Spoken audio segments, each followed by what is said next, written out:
ನಮಸ್ತೆ. ನಾನು ಸವಿವಾಣಿ ಚಾನಲಿಂದ ವಾಣಿ. ಸವಿವಾಣಿ ಚಾನಲ್ಗೆ ಎಲ್ರಿಗೂ ಸ್ವಾಗತ. ನಾನಿವತ್ತು ಇನ್ಸ್ಟೆಂಟ್ ರಸಂ ಪೌಡರ್ ಮಾಡೋದನ್ನ ಹೇಳ್ಕೊಡ್ತಾ ಇದ್ದೀನಿ.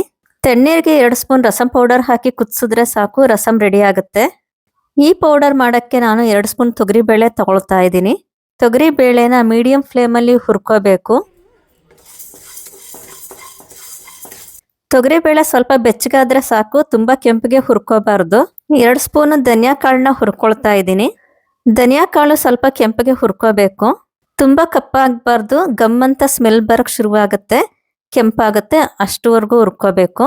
ಮೆಂತ್ಯ 1/4 ಸ್ಪೂನು, ಜೀರಿಗೆ 1 ಸ್ಪೂನು, ಕಾಳು ಮೆಣಸು ಅರ್ಧ ಸ್ಪೂನು. ಎಲ್ಲನೂ ಅಷ್ಟೇ ಸಣ್ಣೂರಿನಲ್ಲಿ ಕೆಂಪಗೆ ಹುರ್ಕೋಬೇಕು. ಜೀರಿಗೆ ಎಲ್ಲ ಸ್ವಲ್ಪ ಚಟ್ಪಟ ಅಂತ ಅನ್ನತ್ತೆ, ಅಲ್ಲಿವರೆಗೂ ಹುರ್ಕೋಬೇಕು. ಎಲ್ಲಾನು ಒಂದು ಪ್ಲೇಟ್ಗೆ ಹಾಕಿ ತಣ್ಣಗೆ ಆಗೋ ತರ ಅಗಲವಾಗಿ ಹರಡಬೇಕು. ಖಾರ ಇರೋ ಅಂತ ಒಂದು 5-6 ಕೆಂಪು ಮೆಣಸಿನಕಾಯಿ ತಗೊಂಡಿದ್ದೀನಿ. ಕರ್ಬೇವಿನ ಸೊಪ್ಪನ್ನ ತೊಳೆದು ನೆರಳಲ್ಲಿ ಒಣಗಿಸ್ಕೊಂಡಿದ್ದೀನಿ. ಕರ್ಬೇವಿನ ಸೊಪ್ಪನ್ನ ತೊಳೆದು ಬಟ್ಟೆಯಲ್ಲಿ ಒರೆಸಿ ಉಪಯೋಗಿಸ್ಬೋದು.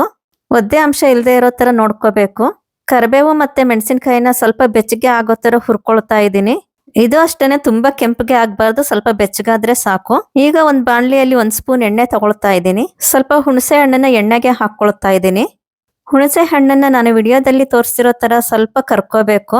ಎಣ್ಣೆ ನೋಡಿ ಕುದಿಯೋ ತರ ಆಗುತ್ತೆ, ಅಲ್ಲಿವರೆಗೂ ಹುಣಸೆ ಹಣ್ಣನ್ನ ಕರ್ಕೋಬೇಕು. ಕಪ್ಪಾಗಬಾರ್ದು.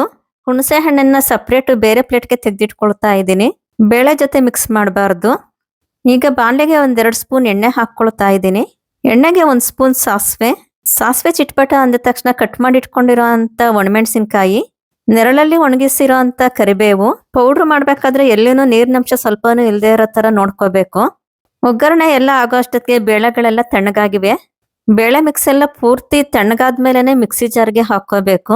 ಬೇಳೆಗಳ ಜೊತೆಗೆ ಅಡುಗೆ ಅರಶಿನ 1 ಸ್ಪೂನು, ಪುಡಿ ಹಿಂಗು 1/4 ಸ್ಪೂನು, ಗಟ್ಟಿ ಹಿಂಗು ಬೇಕಾದ್ರೂ ಹಾಕೋಬಹುದು. ಎಲ್ಲಾನು ಮೊದಲು ಸ್ವಲ್ಪ ತರಿಯಾಗಿ ರುಬ್ಕೊಳ್ತಾ ಇದ್ದೀನಿ.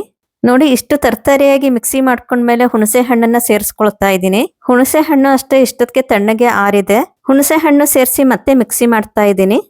ಈ ಪುಡಿಗೆ ಈಗಾಗಲೇ ಮಾಡಿಟ್ಕೊಂಡಿರೋ ಅಂತ ಒಗ್ಗರಣೆನ ಸೇರಿಸ್ತಾ ಇದ್ದೀನಿ. ಒಗ್ಗರಣೆ ಬಿಸಿ ಇರಬಾರ್ದು, ನಾನು ಮೊದಲೇ ಮಾಡಿಟ್ಕೊಂಡಿದ್ದೆ, ತಣ್ಣಗೆ ಆಗಿದೆ. ಪುಡಿಗೆ ಒಗ್ಗರಣೆ ಸೇರಿಸಿ ಚೆನ್ನಾಗಿ ಬೆರೆಸ್ಬೇಕು. ಇನ್ಸ್ಟೆಂಟ್ ರಸಂ ಪೌಡರ್ ರೆಡಿ ಆಯ್ತು ನೋಡಿ.